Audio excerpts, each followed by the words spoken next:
Good morning, YouTube. We're here for Ghost Season 3, Episode 4, The Land of Opportunity. Your girl had to go get that hair braided up for a little bit yesterday. But, yeah, we're here for this power review, Ghost. So, the episode's called The Land of Opportunity.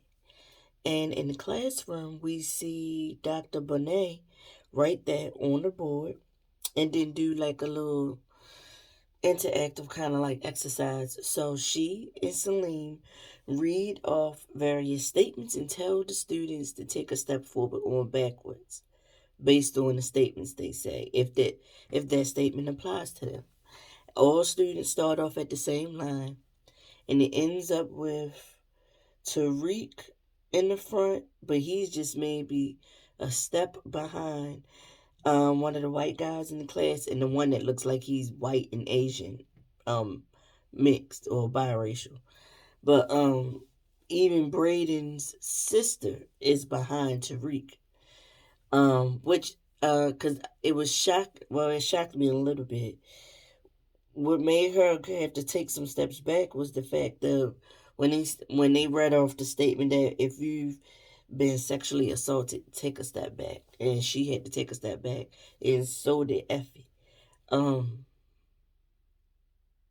Sexually harassed or sexually assaulted, I think they said. I want to know more about that. I wonder if we're gonna get that for Effie. Maybe not so much. We might not get it for Brady's sister, but I want to know if we're gonna get it for Effie. So after that class, and after that happened, we see Tariq and Effie walking outside, and he apologizing to her, because he noticed it, and they talking, and then that's what she feels like. I really need to tell him what happened with Lauren. So she was like, "It's something I gotta tell you." We see them. We see Effie in a warehouse. In that same warehouse they was in when they first made the mock up of the coffee cups and stuff like that, and figured out how they're gonna get drugs to Wall Street inside the coffee orders. So we see that when they say how many sugars they want, that lets you know how much drugs they want in their coffee. Um, in their coffee order. And this scene reminds me of a scene in New Jack City when they had tore down the Carters and made like a big drug packaging warehouse or whatever. In the movie New Jack City. But anyway, um, Effie tells Tariq, basically her plan is to get enough saved because she gonna leave Stansfield. She gonna go to Stanford.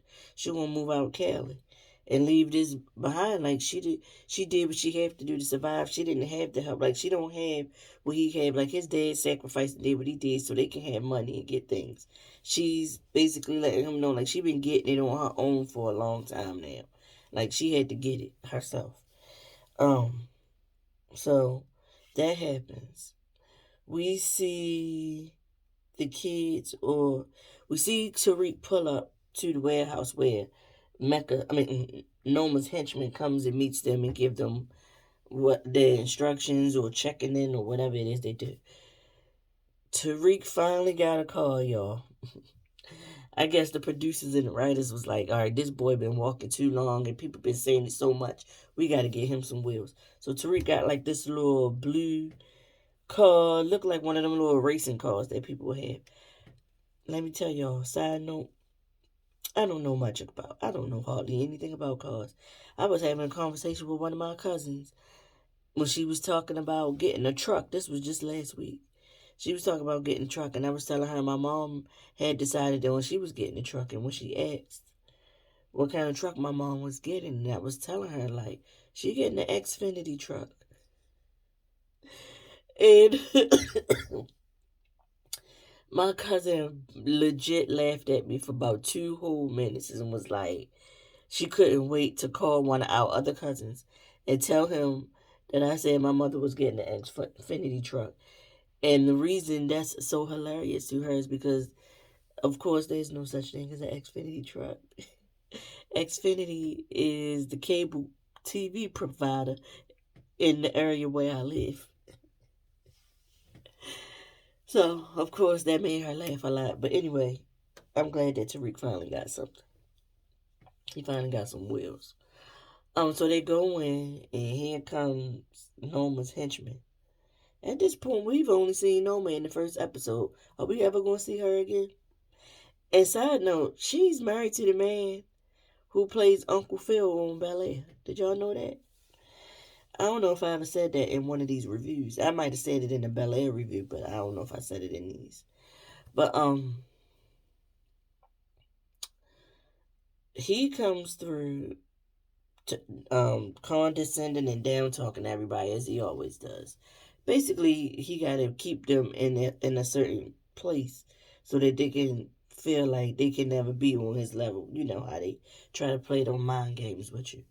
But he comes through with they gave him the money like we moved all the product. They happy, they feel good about what they did. And he was like, well, this you got to move this too, and it's guns.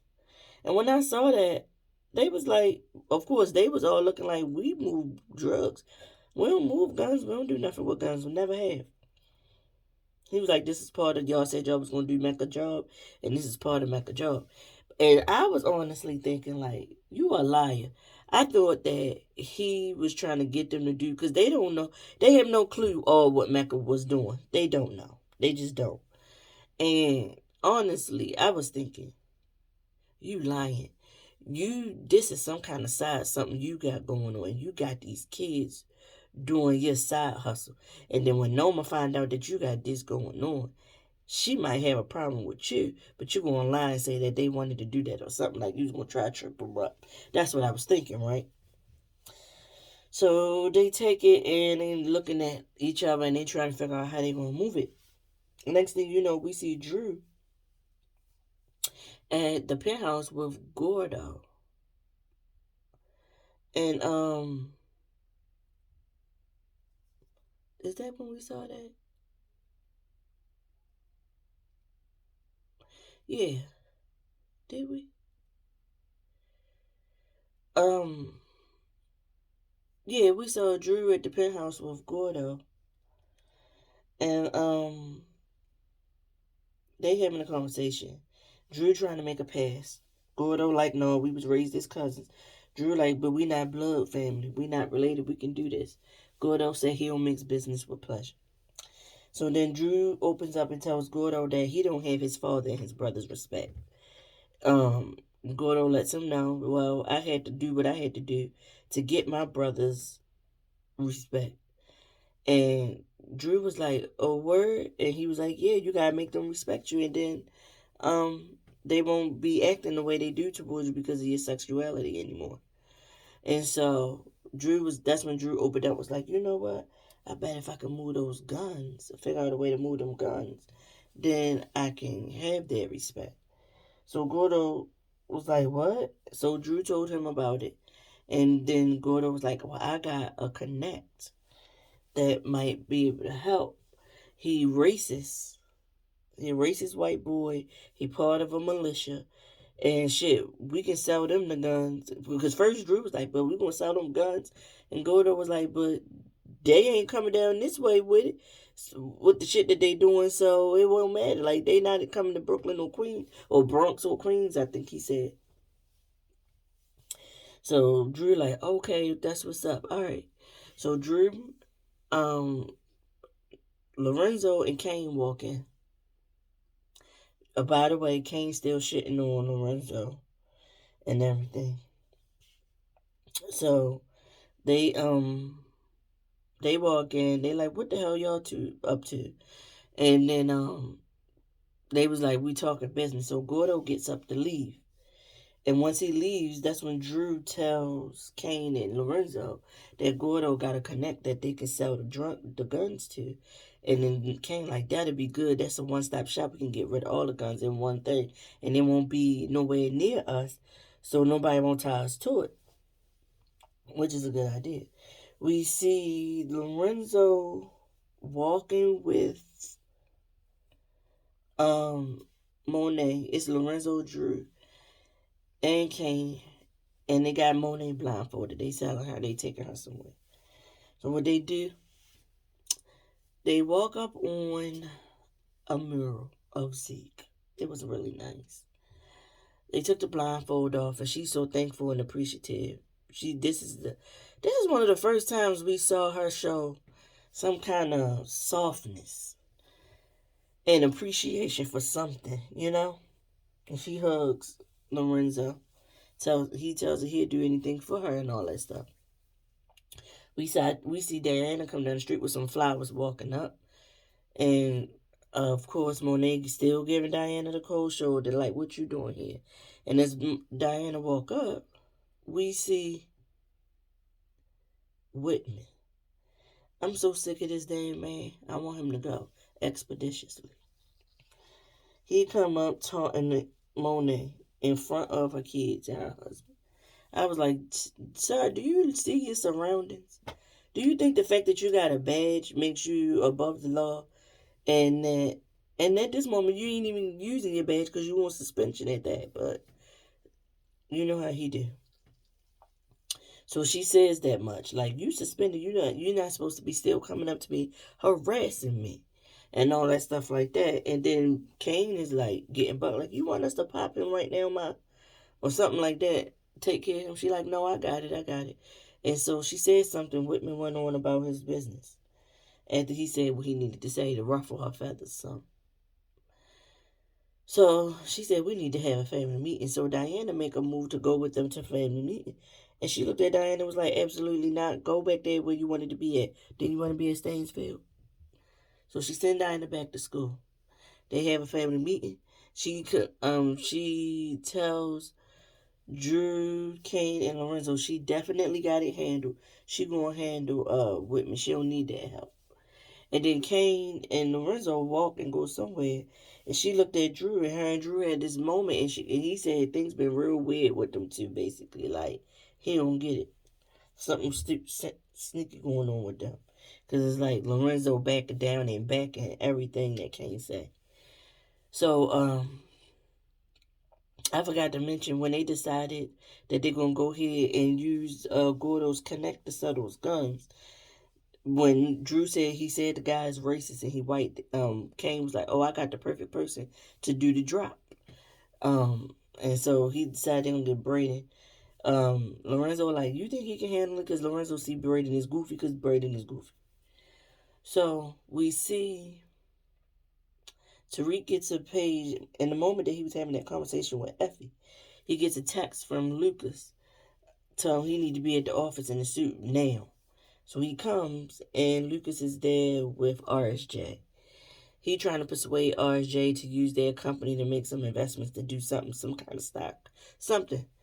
And RSJ is looking his nose down on Lucas and them, and rightfully so, because y'all some privileged white boys. And he running down his resume. We got this person in tech over here, this and that, and he think he impressing RSJ the whole time. RSJ is being more and more turned off by him because he like, "You using your privilege to get in with all these minorities or ethnic groups or whatever, and you getting these people to do your bidding or whatever, and you just want to be the one calling the shots." He not feeling Lucas or how Lucas does business.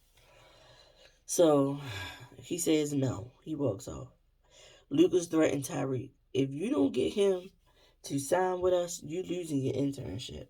And Tyreek was like, "But I need this." He said, "I know." So now Tyreek know that he's brought in to be used. So he got to figure out a way to get RSJ to sign on. Tyreek goes to Tate and talks to Tate about it.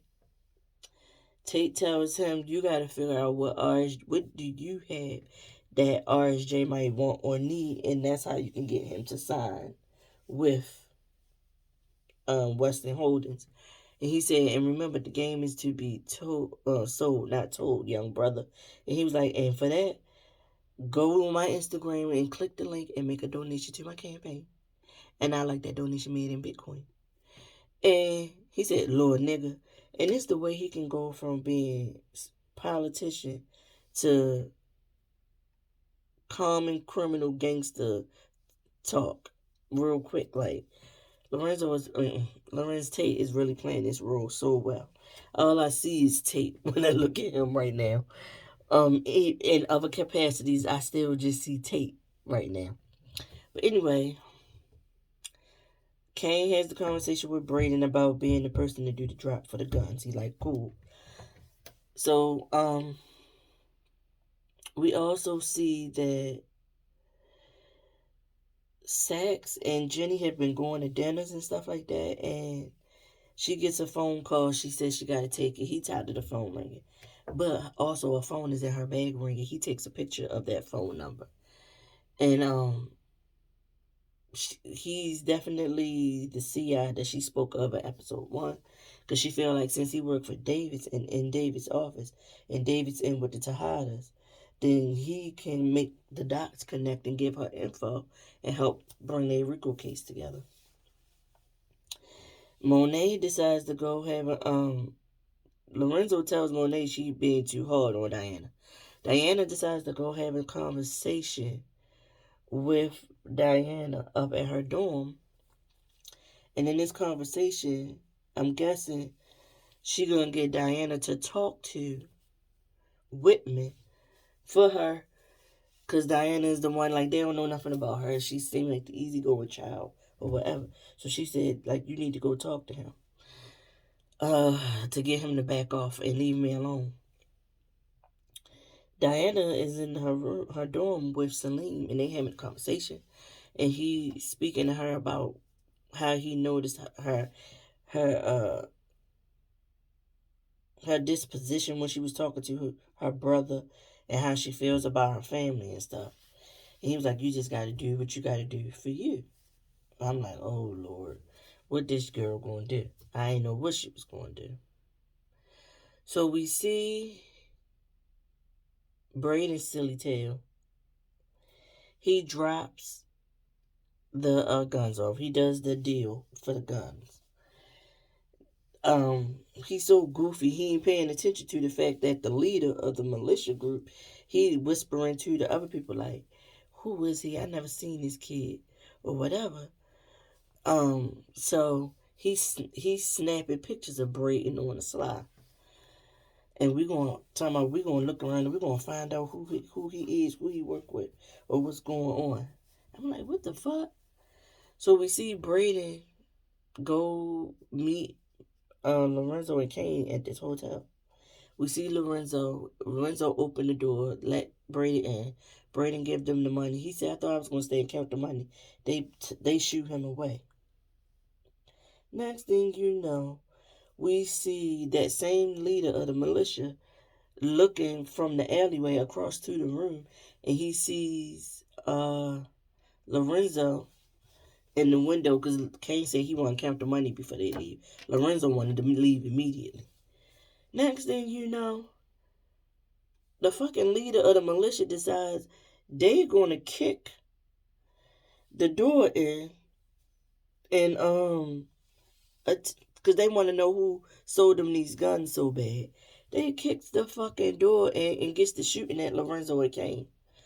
Lorenzo and Kane survives the shooting. They kill a couple of those guys. They get pinned to the side of this van.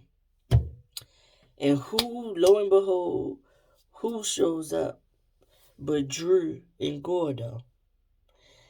When they was on their way there, Drew and Gordo show up as backup, and they help. They was able to Drew driving, Gordo hanging out the window shooting. They was able to shoot the leader of the militia group. They was able to shoot him in the back. Drew and Gordo leave. Lorenzo is ready to leave. Kane said, "Give me a sec." Kane walks over, and we see that Kane went over and took the guns back. Like, we got the money for the guns all in one swoop and got the guns back so we could do what the fuck we want to do with these guns. And he was like, "Poppy, you saved my life. Like, you stood in front of that gun for me. You pushed me out the way so I could be gone right now. And you stood in the gap." And that's when Lorenzo was like, "Listen, no matter what happens, no matter how you treat me and all the wrong shit you do, You still my son, and my responsibility is to protect you. And that's what I was doing. I was doing what I was supposed to do, basically. And Kane is thankful for that. And like, you know what, Poppy, I ain't gonna be hard on you no more. Your secret safe with me. We good. And who told Drew and them where we was gonna be at? And he was like, Lorenzo was like, it was me. Like, for some reason, I just had this. My instinct was to let somebody else know where we was gonna be, and it's a good thing he did because they could have died, honestly, you know. So next thing you know, we see that Kane and Lorenzo pound each other. They good. Next thing you know, we see Blanca at the scene of the crime of the shootout, and one of her subordinates tell her that her CI was shot in the back. So them people posing as militia, he was a CI. He probably really wasn't militia. It probably was a setup to get somebody caught up with some guns and stuff. And then we saw her and Jenny having a conversation, and Jenny did tell her that Mecca was moving guns. They knew Mecca. I mean, Blanca tells Jenny they knew Mecca was moving guns. At some point, they have dinner, and she get a phone call, and Sack's like, "Listen, you seeing somebody else? Like, what's going on?" And she like, "Listen, I'm not seeing nobody else, but we not exclusive anyway, so I don't have to tell you who I'm seeing. But you, if you really want to know, you are the only person I'm having sex with. But since you so inquisitive right now, inquisitive, let's go." And he goes, and him and Blanca see each other, and they going back and forth arguing. She said, "You ain't gonna get nothing done. He do dirty. He a dirty bird." She was like, "No, he on the other side. He working in David's office now, and he will help us get this Rico case together or whatever." And she like, whatever. Like, I don't trust him. Um, Next thing you know, we see Diana go up to Whitman, meet Whitman. Looks like at the same spot that Kane had met Braden and told Braden to go kill um um the leader for the Russians, the cadet for the Russians. And she said, "Listen." She said, "Are you Detective Whitman?" She sounded like that's her angle. That's her strong suit, is to play the innocent daughter of a murderous drug dealer who doesn't really know what their parent is doing. And she gets them so fucking good. Because she was like, my mom sent me here to lie to you. And he like, what? She was like, and I'm tired of her. She did this to me, she did that to me, and all that. I'm tired. I'm I know how you can get in there. She keep a separate book in her bedroom for the a separate record book or whatever for the business, the bar in her bedroom. And he said money laundering. And she said, I guess. She said, and she got cameras all around the house. So, and he was like, okay, good. She was like telling him how to get in the house, where to find the key to get in the house. And she was like, "You gonna get somebody else to do it?" He was like, "No, I'm gonna do it myself." And I'm thinking to myself, "Sir, you already on suspension. Why are you doing this? Like, you that pressed this man?" So we see the house. Now correct me if I'm wrong. In the first episode of Ghost, when Tariq, the first season 1, episode 1, when Tariq first went there with Z, we saw Kane come out from a side like their house was the corner house or the first house by an alleyway, right? We saw that. But then every episode thereafter, the way it was filmed, we only saw the front part of the house. And it was looking like the house was like beside some other houses. Like it wasn't no alleyway or anything between their house and the next house. It was just the next yard, the next house, right? So why in this scene again we see Whitman walk up from what looks to be an alleyway, put some kind of thing on the camera, a bright green light to do something to the camera, get the key, go in the house, and it's like At this time of night, where the fuck is Monet? Like, where did Diana say she was going to be at that you can get a chance to sneak in and go steal these books, right? He walked, and next thing you know, he like, what are you doing? Yeah, I said I was going to do this. And Diana on the stairs, and Monet come from behind her. It's like, Diane called the police. 911. He said, intrude in my house. I'm really scared. This man broke in my house. And Monet shoots him and kills him. And she like, Diana, now we gotta make this look like this man came in. He assaulted me and I shot him in self-defense. So you gotta punch me. And I said, yes, that's how Diana will get her get back. Because she about to knock the shit out of you, Monet. So she definitely did. Punch Monet in the face. Made her mouth a little bloody. And was like, when the police get here, this is what you gonna say. And then next thing you know, we see the police have arrived. They put Whitman in a body bag, and he's gone expeditiously. Finally. But how the fuck we get rid of Whitman and we still ain't got rid of Sax ass? Like, why is he so much more useful in the series and as a storyline than Whitman? I want to know.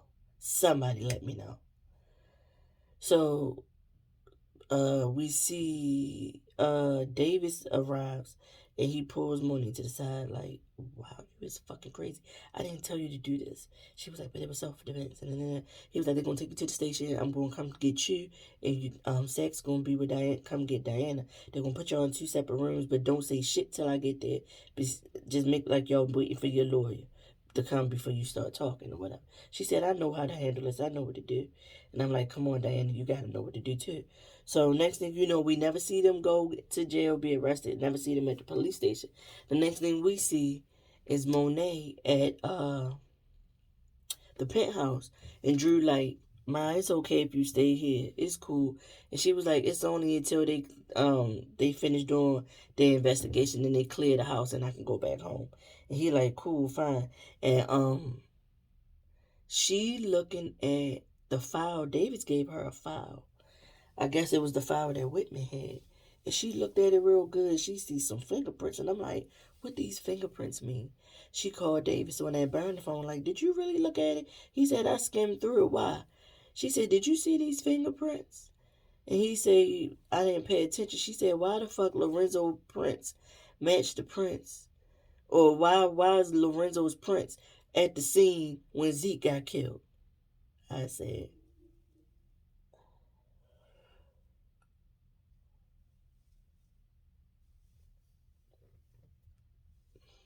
Davis don't have an answer for it because he don't know either. And he gonna look into it, do some investigation. Next thing you know, she closed the file back up real quick and Lorenzo was back up on her. And they hug and he like, I'm so sorry this happened to you. I wish I was there in the house to protect you last night. And what she did was, that's what it was. They set Whitman up to come to the house on the same night that Drew and Kane and them was gonna be busy messing with them guns, selling them guns or whatever. So she had the opportunity to do what she needed to do without them interfering. But and that's basically how the episode goes off. But before I go, let me let y'all know. We see Tariq and Effie in the bed. Tariq tells Effie, well, they not in the bed. He at her dorm. He tells her maybe once this is all over, because him selling QCP gives him some money up front, which means that he can transfer and go to a different school too. So he telling her like, what if I come to Cali with you, pull up on you in Cali? And she had a face, and then she was just like, I'd like that. They kiss and they do what they're gonna do. I'm grateful, and I know they do this because we watched him grow up on this show. They don't really show intimate scenes with him like that. They might show Effie and her bra, and they'll show them kiss, and we know what's going to happen after. They leave it to our imaginations what happens, and then they pull back in when they already finished doing what they're doing, and they just laying there in their shirt or whatever. I appreciate the show for this, but we see Tariq out of it. He's asleep. And Effie pulls her phone out and tells Kane that she can't hurt Tariq like that by telling him it was her that did whatever to Lauren. And then because Tariq is the only person she's ever had in her corner and had her back. She just can't hurt him like that. And this is when Kane seems like he got a heart and says, I got you. And I'm thinking it's because of what happened with him and his dad and his father saving his life. Is that moment going to make a turnaround for Kane, y'all? Is Kane a changed man because of what happened when his father stood up for him? I hope so. But I hope it don't change him too much and make him less ruthless than he needs to be so he can, in a way that would get him caught up. You know what I'm saying? But that happened. And speaking of Lauren, the person that kept blowing Jenny's phone up was Lauren. And Jenny went to go see her and told her, like, you can't just keep calling me for the stupidest, randomest shit. Like, you gonna get us both caught. And they all gonna get caught because Zach's gonna call that 1-800 number and that's gonna lead to Lauren. And I know it. But that's Ghost Season 3, Episode 4, y'all. The Land of Opportunity. I see y'all next week. Peace.